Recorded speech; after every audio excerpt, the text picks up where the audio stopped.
Good morning बच्चों। MMI में हम लोग पढ़ रहे थे विभिन्न प्रकार के इंस्ट्रूमेंट। उसी में आगे बढ़ते हुए नेक्स्ट टॉपिक है स्ट्रेन गेज। स्ट्रेन गेज के बारे में मैंने आपको ट्रांसड्यूसर में भी पढ़ाया था, फिर से बता दे रहा हूँ। स्ट्रेन गेज में क्या होता है, बेसिकली विशिष्ट प्रतिरोध की परिभाषा के अनुसार जो रेजिस्टेंस होता है वो डायरेक्टली प्रोपोर्शनल टू होता है L/A, अर्थात किसी चालक का प्रतिरोध लंबाई के समानुपाती एवं अनुप्रस्थ काट के व्युत्क्रमानुपाती होता है। स्ट्रेन गेज इसी सिद्धांत पर कार्य करता है। इसको पीजो प्रतिरोध गेज भी कहा जाता है। विकृति मापन हेतु इसका उपयोग किया जाता है, परंतु दाब मापन, ताप मापन में इसको द्वितीयक ट्रांसड्यूसर के रूप में प्रयोग किया जाता है। यह विकृति मापन हेतु सर्वाधिक प्रचलित एवं सरलतम युक्ति है। इसके द्वारा तनाव, संपीड़न, नमन, मरोड़ प्रकार के विकृति को मापा जा सकता है। इस विधि में कार्यखंड पर स्ट्रेन गेज को चिपका दिया जाता है। इसके बाद स्ट्रेन गेज को व्हीटस्टोन ब्रिज से जोड़ दिया जाता है। ब्रिज के असंतुलित होने पर Q और S के मध्य उत्पन्न वोल्टता विकृति को निरूपित करता है।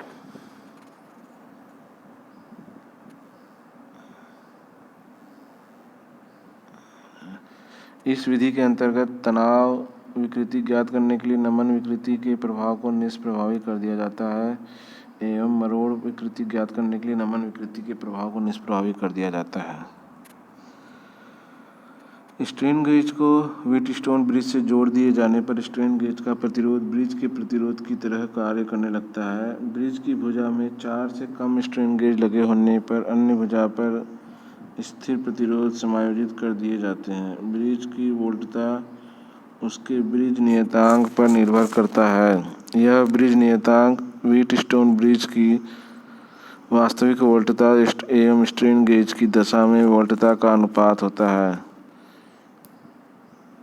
इसको सामान्यतः K द्वारा निरूपित किया जाता है। अतः K बराबर ब्रिज की वास्तविक वोल्टता बट्टे स्ट्रेन गेज के साथ वोल्टता।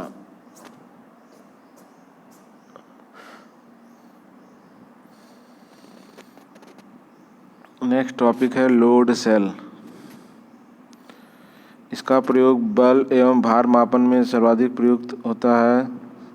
यह प्राथमिक तथा द्वितीयक ट्रांसड्यूसर का समायोजन होता है। इसमें प्राथमिक ट्रांसड्यूसर के रूप में प्रत्यास्थ पदार्थ प्रयुक्त किया जाता है एवं स्ट्रेन गेज द्वितीयक ट्रांसड्यूसर के रूप में होता है। मापन में प्रयुक्त होने वाले लोड सेल निम्न प्रकार के होते हैं: द्रवीय load cell, strain gauge load cell, diaphragm load cell, spool load cell, ring load cell. उपरोक्त सभी में स्ट्रेन गेज लोड सेल का प्रयोग सर्वाधिक होता है। इनको वैद्युत लोड सेल भी कहा जाता है। यह लोड सेल स्ट्रेन गेज को द्वितीयक ट्रांसड्यूसर के रूप में प्रयोग करते हैं, जबकि लोड सेल प्राथमिक ट्रांसड्यूसर के रूप में कार्य करता है। संपीड़न लोड सेल।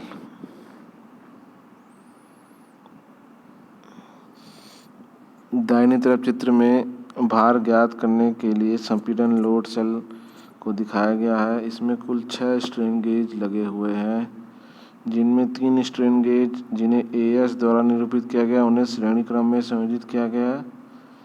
यह सभी अक्षीय विकृति के प्रति संवेदनशील होते हैं, जबकि LS से प्रदर्शित स्ट्रेन गेज पार्श्व विकृति को मापते हैं।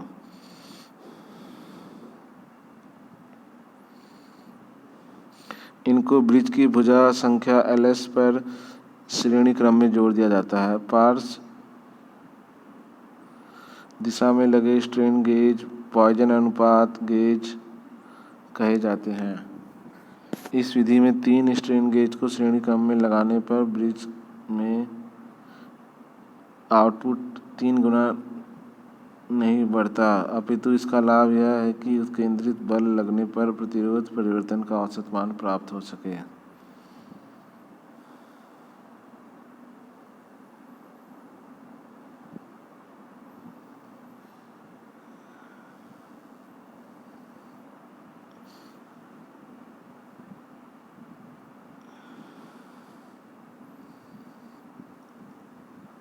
और इसमें लास्ट टॉपिक है तनाव संपीड़न लोड सेल। दाहिनी तरफ चित्र में तनाव संपीड़न बल ज्ञात करने के लिए प्रतिरोध स्ट्रेन गेज दिखाया गया है। इसमें प्रयुक्त होने वाले सभी 4 स्ट्रेन गेज अक्षीय बलों के प्रति संवेदनशील होते हैं एवं तापमान परिवर्तन की प्रतिपूर्ति भी करते हैं। स्ट्रेन गेज द्वारा एक व्हीटस्टोन ब्रिज जुड़ा रहता है जिसके द्वारा यथार्थ मापन सूचक या रिकॉर्डिंग यंत्र द्वारा होता है। इस लोड सेल का ब्रिज नियतांक K का मान 2×1+1/m होता है, जहाँ 1/m पॉइजन अनुपात है। तनाव बल मापने पर ऊर्ध्वाधर स्ट्रेन गेज 2 या 4 पर धनात्मक विकृति तथा स्ट्रेन गेज 1 व 3 पर ऋणात्मक विकृति उत्पन्न होती है।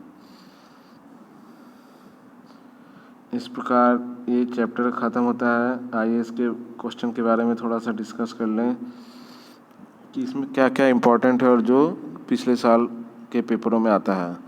तो पहला जो क्वेश्चन है वह है साइन बार क्या होता है और कोण मापन में इसका प्रयोग कैसे करते हैं वो बताइए। ये बहुत इम्पोर्टेंट है। फिर है टेपर मापन की विभिन्न विधियों का उल्लेख करिए, किसी एक का वर्णन कीजिए।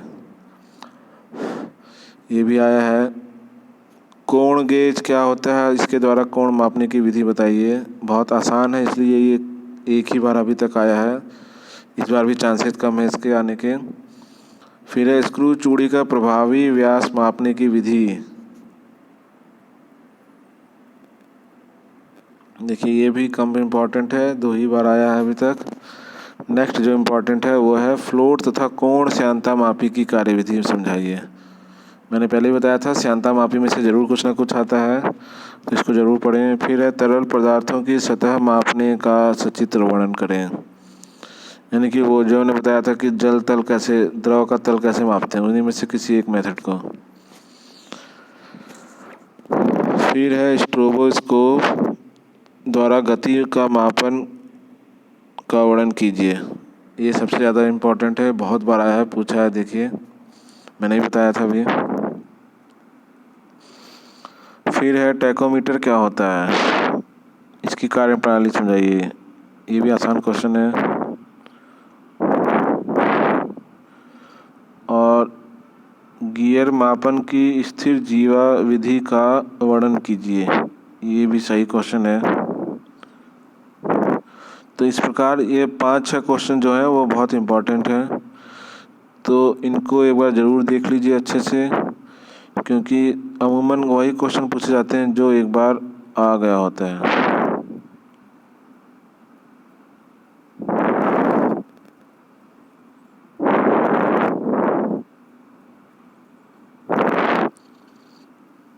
एक बार स्ट्रोबोस्कोप का मैं फिर से वर्णन कर दे रहा हूँ। देखिए ये स्ट्रोबोस्कोप का फिगर बना है। इसमें एक डिस्क है, एक बॉक्स है जिससे लाइट निकलती है। जिस डिस्क का वेलोसिटी मेजर करना होता है वो डिस्क घूमती रहती है। फिर इसकी जो लाइट है वो एक पर्टिकुलर चिन्ह पर फोकस की जाती है और उसके हिसाब से फिर वहाँ से हम रीडिंग निकालते हैं।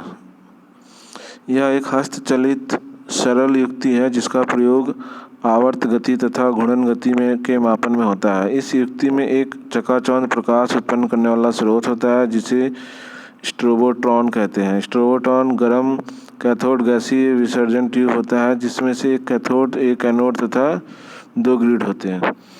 जिस शाफ्ट की गति का मापन करना होता है उस पर एक डिस्क लगाकर संदर्भ चिन्ह बना लेते हैं।